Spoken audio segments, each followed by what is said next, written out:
Hey guys, this is part 3 of the discussion on the letters from Christopher book. We're going to go ahead and start at chapter 12 and just jump right in. And chapter 12 starts at the morning of the murders. It starts out talking about how Nicole Atkinson was becoming really concerned that morning. She had reached out to Shanann and texted her multiple times, and she hadn't gotten a response. Nicole was supposed to come over that day, and they were going to go pick out a car because Nicole had reached a new level with Thrive. And they were supposed to meet up after her doctor's appointment. And of course, we know that when Nicole became concerned, and I believe it was Cassie that she was talking to, Shanann's other friend, that she went up to the doctor's office and asked them if Shanann had showed up. And at first, they wouldn't give her any information, but she just said, let me know, no HIPAA information has to come out, but I just want to know if she showed up. And they said no, that she had not. And once she found out that she hadn't showed up for her doctor's appointment, they became very alarmed. At this point, she goes back to the house and she's talking to Cassie. And from what I understand, it was, Nicole wasn't sure what to do. And every time I read this, I just get chills because I feel like we all need a Nicole and a Cassie in our life. They were just so on it. And I hate to think what would have happened if they wouldn't have been so on it and if they wouldn't have been such great friends. And I never understood the pushback that Nicole got because she did exactly what a good friend should do. And she was so observant of everything and so smart about everything, including her son, by the way. I think she and Cassie were two of the biggest heroes in this entire thing. So at this point, Nicole and her son, Nicholas, are trying to get in by the front door using the code, but that wasn't going to work because that latch that Frank had installed above the front door to keep the girls from running outside. I guess Cece would take off outside, and so Frank had installed that. That was latched. So either Shanann latched that when she walked in at 1:48, or who knows, Chris latched it, afterwards. I'm thinking that Shanann most likely walked in and latched it. So when Nicole looks through the front door, her panic increases because she sees Shanann's shoes sitting by the front door, and they're the same shoes that Shanann wore every day. So when you put this together with the fact that she hadn't shown up for her doctor's appointment and the way she was acting and feeling in Arizona, they're pretty much becoming frantic at this point. So they start calling Chris, as we know, and telling him he needs to get home. And as we know from Discovery, Chris sees Nicole trying to enter the house. He gets a notification. And it's interesting because we've only got Nicole's perspective up to this point and then law enforcement's perspective up to this point. We've never really gotten Chris's. We got to see him through those body cam videos, but we've never got to know actually what was going on in his head at the time. So Chris actually says he was pissed. He says that he was taken aback by how fast people noticed that she was missing. It's just another indication of how out of touch he was. He was so focused on his end goal, which was to murder them and move on with his life and start his life with Nicole, that it never occurred to him that that she confided in her friends and that her friends knew she had a doctor's appointment and that they would pick up and be concerned so fast, and he was pissed. For those of you who haven't watched all of the body cams, I'm going to link some of them below because if you haven't watched them, a great way, I know a lot of us have been in this for over a year. But I know there's also some of you that have, maybe got into it a little bit later and don't know the Discovery as well or whatever. And the easiest way, in my opinion, to really get all of the information is start at that first body cam when Nicole calls the police and then just work your way through everything. And I think, again, that's one of the reasons people are so obsessed and became so fixated on this case is I can't remember another case where we see from the 911 call, the frantic and the police showing up, and then we have that, kind of building anxiety about what's wrong with her. Then we see the murder suspect come home, and with the Nate camera footage part, it's fascinating. And you're basically getting a inside look from the 911 call all the way through to sentencing and beyond with what happened in the murders. So anyway, Chris at this point tells the author that he thinks that Nicole called him 3 times. And he kept trying to push her off, telling her basically to leave. And in discovery, it makes it sound like Chris was, again, acting out of character and was pretty rude to her about get off his property and go. And everything was fine. And she wouldn't give up. She kept calling him and he kept saying that he was on his way. And then I think, honestly, the only reason that he actually got moving like that was when she said, Cassie wants me to call the police. And he said, no, don't you call the police. And she did anyway. So that's when he starts booking it home. And we also know from discovery that he makes a stop at a dumpster. And this is my assumption, but throws away, I'm guessing, the blankets and the shirt that Shanann was wearing when she got home from the airport and whatever else evidence that he had to get rid of. So Nicole Atkinson calls the Frederick PD, and as she's waiting for them to arrive, she gets her son to look through the garage window, and he can see her car. And not only can he see the car, but he can see that the car seats are still inside. So in Nicole's mind, she knew at this point that Shanann was absolutely in the house because she wouldn't go to a play date or anywhere without her car seats. So Officer Coonrod from the Frederick PD is dispatched for a well check and arrives at 2825 Saratoga Trail around 1:40 p.m. As they're waiting for Chris to arrive, Nicole fills them in on everything. And then Officer Coonrod tries to call Shanann's phone. And then he does call Chris, and Chris picks up.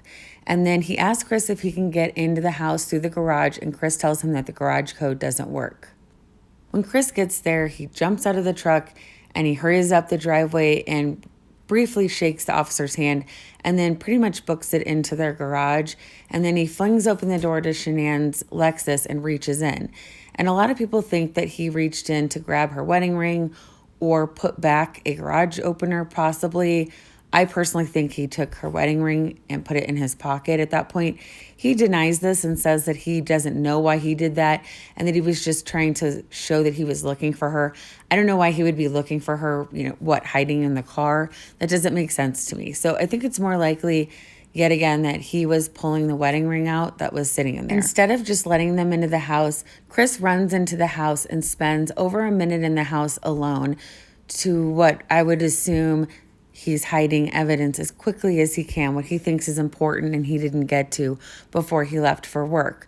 So you can see on the body cam, it's incredibly awkward that he just runs in the house, and it seems like much longer than a minute, but that's how long he's in there. And then he finally comes down, and he, in my opinion, looks annoyed and opens the front door, and they ask if they can come in. And pretty much one thing I thought was, it's not funny, but it is that Nicole just pretty much storms right in there before he even answers, because Sandy's on the phone with her and says, I'm giving permission, get in the house. And she pretty much barrel rushes right past him and enters the house. The author's talking about how the police officer found Shanann's purse on the kitchen counter and that it was open and her wallet was out.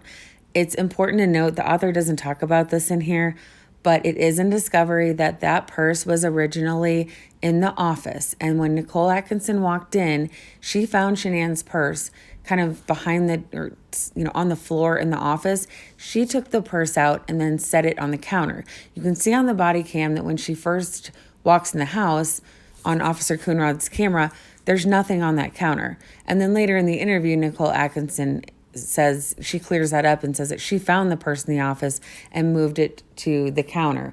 So then they realize that her ID, her medication, everything is in there. And that's when you can really see the panic set in on Nicole's face. When they go upstairs to the master bedroom, the officer immediately realizes that the sheets are stripped off of the bed and lying on the floor. And you can see him kind of nonchalantly go over there and pick them up and look at them for what, we're assuming is blood or any signs of foul play. At this point, they spend quite a bit of time in the loft area, and this is really interesting to watch on the body cam. Chris pretty much has his head buried in his phone to avoid eye contact, and I think as kind of an escape from speaking to the officer. At this point, Nicole's son finds Shanann's phone in the couch cushions and brings it over, and that's an interesting moment as well because Chris picks up the phone and Nicole's reaching for it and their hands kind of briefly touch. And you can see Nicole rip her hand back and kind of recoil from him in disgust, because at this point, I think she's pretty much aware of what happened. Another interesting part to notice is that Chris goes into the bedroom and comes out with this stupid look on his face and pulls this ring out like, look what I found. I mean, it's the most staged thing ever. I'm sure it was in his pocket. And then Nicole's face there too. It makes me so sad. And pretends that, Shanann left it by the bedside. Again, he assumes everyone is so stupid. And I don't understand how he thought he was going to get away with this. But he pulls it out like, oh, she must have left him and left it by the bedside. By the way, none of this is in the book. I have to, really quick, this chapter and the chapters following are completely out of order. They even jump back and forth between the 13th and 14th constantly.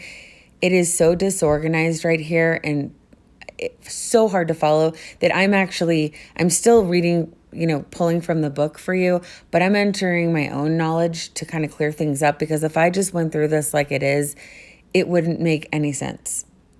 So when Chris finds the phone, it comes out, which is another really interesting moment, that he doesn't know the code to her phone. So Shanann has changed the code and didn't tell him. And I believe it's Sandy that knows the code and says it's the baby's due date, which I doubt he even knew. So he just has this, again, dumb look on his face. And Nicole is the one who tells him the code. And I do believe it's from Sandy. And then that is just another indication that he was so disconnected from her and shut out. And it also tells me that any plans he had to stage any texts and try to buy himself some time, he probably already knew he was locked out of that thing and got frustrated and threw it in the couch, because there was no way he was going to be able to do anything with her phone. As a side note, in Discovery, it says that her phone was at 50% when it was found. I think this is in one of the supplements from October. To me, personally, that's a big clue, because she had just come from the airport, and I think that this fits in line with what I think happened when she got home. But if she would have put it on the charger when she went to bed, as I guess was the normal, if he actually did what he said and he killed her at 4 a.m. or 5 a.m. or whatever he said two different versions, that phone would have been charged at 100%. But the fact that it was at 50%, it might not mean something to everyone, but I think that it's just more proof that as she came in the door and came upstairs is when he attacked her. It also says in the book that as the cops were looking around, they did notice a load of clothes in the dryer, and the washing machine had some items in it that looked like children's clothes. At this point, Nicole's son makes everyone aware that the next door neighbor, Nate, has video that might show what happened that morning. So they go over to Nate's house, and of course you can get this on the body cam, and it is definitely worth the watch. They sit there and watch the camera from that morning, and they see Chris loading up the car. And you basically see Chris have an absolute meltdown on camera while they're watching this. Also, this is not in the book, but if you don't know about the commercial, while you're watching the body cam of him watching that video, a commercial comes on for American Horror Story. And a lot of people caught this, a long time ago, but if you haven't seen it, it is incredibly spooky. This commercial basically it cuts to, and Chris is standing there. It's already a very tense moment. And the commercial has a fetus in a womb. And he actually turns to the officer after the commercial airs and says, "Oh, and she's pregnant." And it just gives you the chills. But in the commercial, you just have to watch it for yourself. It has, it looks like oil and an explosion, and then it has a skull. It's just incredibly creepy considering what's going on and the timing. So as the afternoon progresses, a detective shows up, and there's just different officers questioning Chris. It goes into here that the police were asking Chris if any money had come out of their bank accounts. And of course, he says he can't get into the accounts, and he's kind of stalling. I don't necessarily believe that. I think that he just said that because he was stalling the point that, it was not going to show that she did take anything out.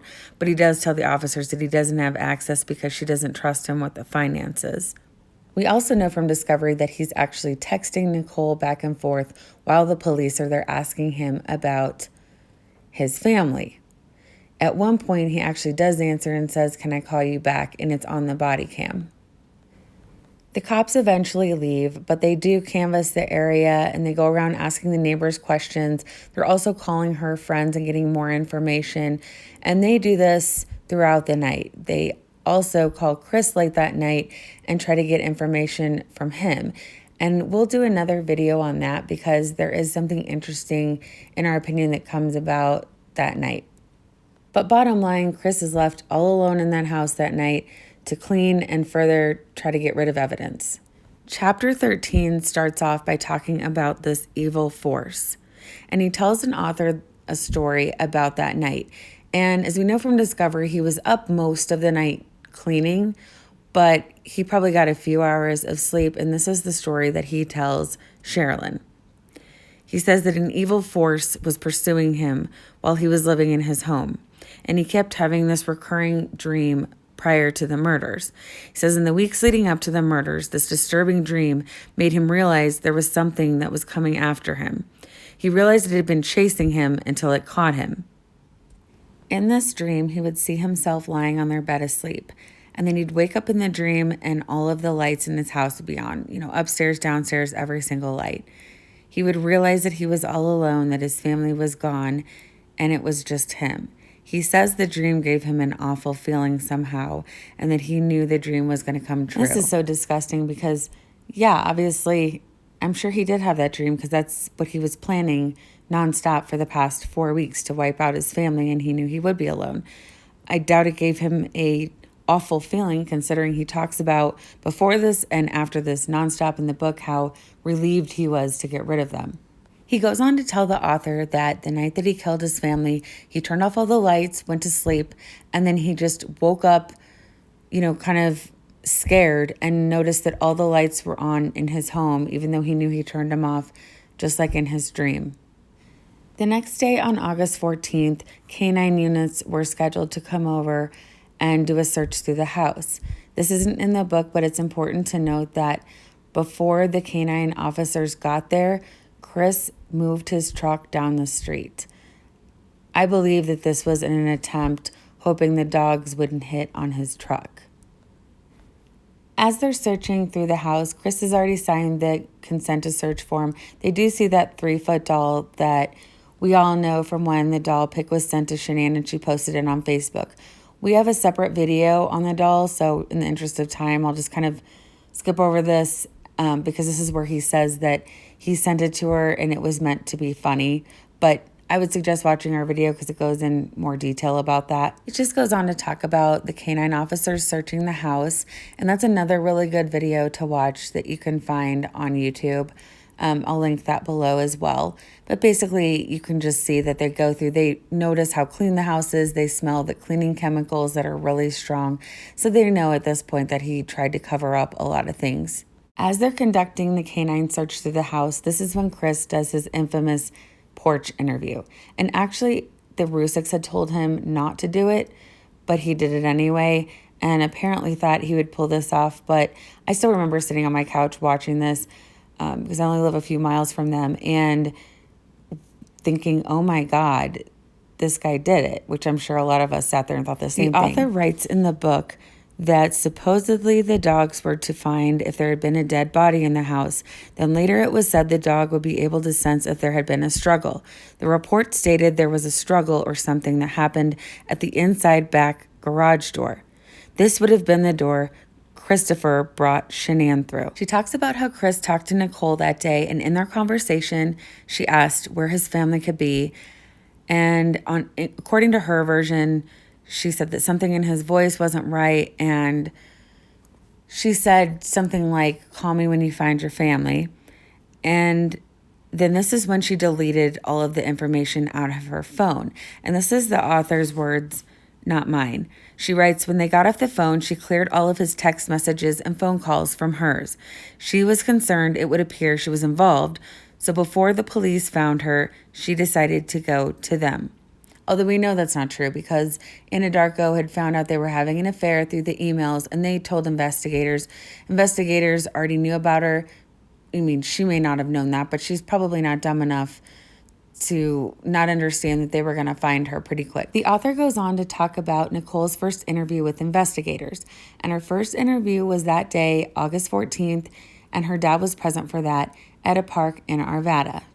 The author writes that during Nicole's first interview, that Nicole tried to downplay the relationship and act like he was pretty much just a casual acquaintance that she wasn't very fond of. And as we all know, the relationship was much deeper than that. The author writes that Nicole was always trying to downplay the relationship to the cops. She briefly touches on the fact that there was an unmarked car watching Chris's every move, and you can see that in Discovery as well. They are watching him, and they think that he's going to go to Nicole's, but he doesn't end up going. She talks about how he talks to Shanann's parents, and of course we know that they sense that something wasn't right with his story as well. Around 8 p.m. that evening, Chris goes into the Frederick PD for his first kind of light interview with Agent Coder.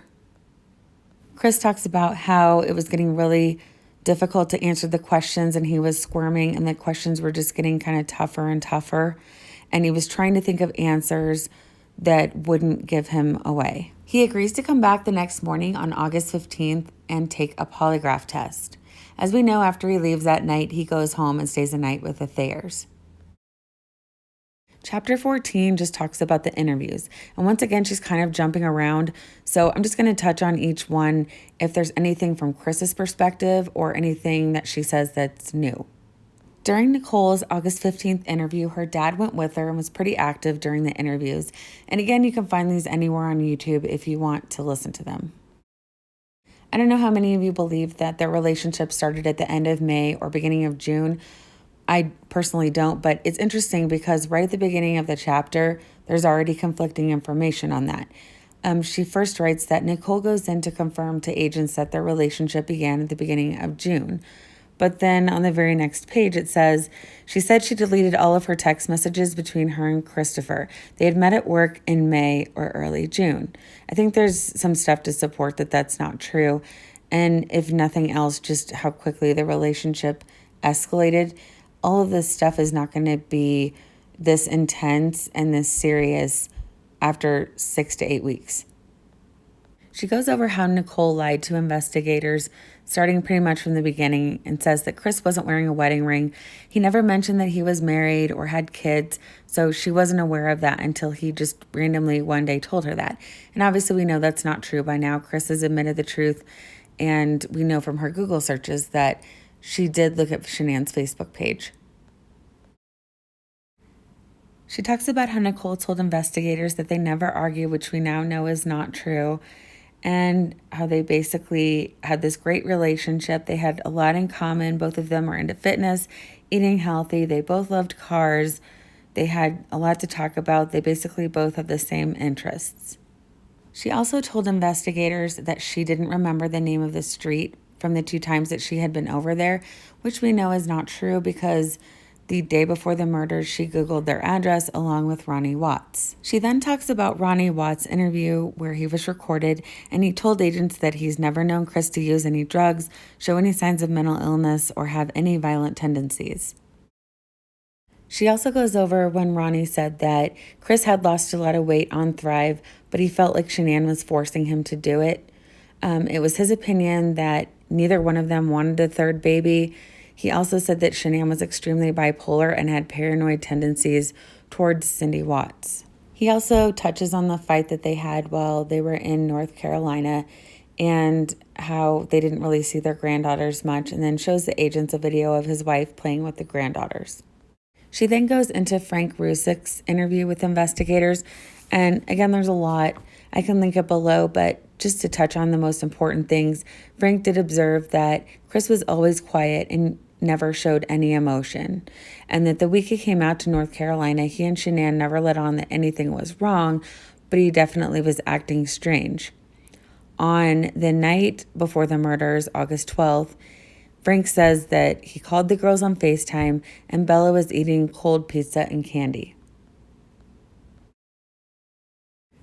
This is where it gets kind of weird in the book too, because chapter 15 jumps backwards to August 11th for some reason. That's how it starts out, and how she told her friend she was worried he was cheating, and goes back to the lazy dog night and about how much they spent, which she's already touched on. And then she goes into the text messages that Shanann exchanged with her friends up until the murders. And these are all in Discovery as well. But there was one thing I want to point out with this, because again, I think it further supports that there was never an emotional conversation. Because if you look through these texts, it looks like on August 8th, they had a lot of conversations, and a lot of the stuff they talked about is what he said they talked about the night of the emotional conversation. The move to Brighton is in here, when he tells her that we're not compatible anymore. All of those things that he says they talked about that night are actually things they talked about on August 8th. Chapter 16 goes into Chris's first official interview with CBI. And of course, this is the morning of August 15th, right after he picked up Ronnie from the airport. They went straight to meet with Tammy Lee and Agent Coder. And I will give you Chris's perspectives on this because we haven't seen these before. He says that he felt a lot of anger, and that was something that he had never felt before, that was the only emotion he felt. He said he did not feel any remorse. Originally, when he was talking to the CBI and Frederick police, he said in his first confession that he killed Shanann in a blind rage. Chris now says there was no rage. He was angry with Shanann over her not allowing him to see his family. When talking to the authorities, and even when talking about his children, and guys, these are his words, he says he felt nothing for them. At this point, strangely, the author jumps backwards to August 14th again and goes into his interview with Agent Coder. I don't understand how this book is organized at all. It is the strangest thing. And then she ends chapter 16 saying that Chris came back the next morning after he picked up his dad from the airport. He took the polygraph test and failed it. And then very oddly, chapter 17 takes us back to August 14th yet again at 5:45 a.m. when the police called Chris to see if he's heard anything from Shanann and the girls, and he told them no. And then it goes back again to when he gets to the police station for that first interview with Agent Coder at 8 p.m. It then jumps back to August 15th and talks about how the cops arrived at 6 a.m. to search the home, and they found the sheets in the kitchen garbage can. And then the author writes, why would Christopher, if he had been planning this, be so careless as to leave a sheet in the kitchen trash? Either he wanted to be caught, or he had something major going on in his thought process. They noticed that there was just one fitted sheet and one pillowcase. The pillowcase had some sort of residue on it that looked like glitter, and we find out later that that is her makeup. And who knows? I mean, Chris is the same guy who left parts of the rake and the sheet at the scene for the drone to find. So I think that the lack of time, things just didn't go his way that he thought they were going to go in his mind, and that flight delay really threw a curveball. So I think that was part of his sloppiness. Then we're back at 11 a.m. on August 15th when Chris arrives at the Frederick PD to do the polygraph, which he's already agreed to do. He was read his Miranda rights and told that he didn't have to do this and he didn't have to talk to the agent. Then she jumps to 4 p.m. when the polygraph test was over. If you guys haven't seen the 6-part polygraph series, I watched the one on Denver 7's YouTube, but I'm sure it's a lot of other places. That is another must watch. Tammy Lee is badass. She is so amazing in those. She goes into how before Chris confesses that the Firestone PD has launched a drone over Survey 319 because of his GPS, and then they see the fitted bedsheet that matches the other two they found in the trash can and the 2 plastic bags in the field near Survey 319. They also saw the freshly overturned dirt, and they figured that it was likely a grave. The only other thing she really does in this chapter is she goes over the questions that Chris was asked on the polygraph, which were, did you physically cause Shanann's disappearance? His answer was no. Are you lying about the last time you saw Shanann? His answer was no. And so do you know where Shanann is now? And his answer was no. Then she basically sets it up for the next chapter, which goes into his first confession. So that's it for this part. I'll do one last part tomorrow that'll touch on the rest of it. We've gone through the majority of it, but there still is the first confession, the recovering of the bodies, the autopsy, prison life, and then, of course, the plea deal. And then at the end, it has Christopher's quote-unquote true and final confession and his testimony. And then there are some letters at the end that I won't be able to read for copyright reasons, but if there's anything interesting in them, I can just kind of point different things out and paraphrase them for you. Thank you for watching, and please don't forget to like this video and subscribe to our channel.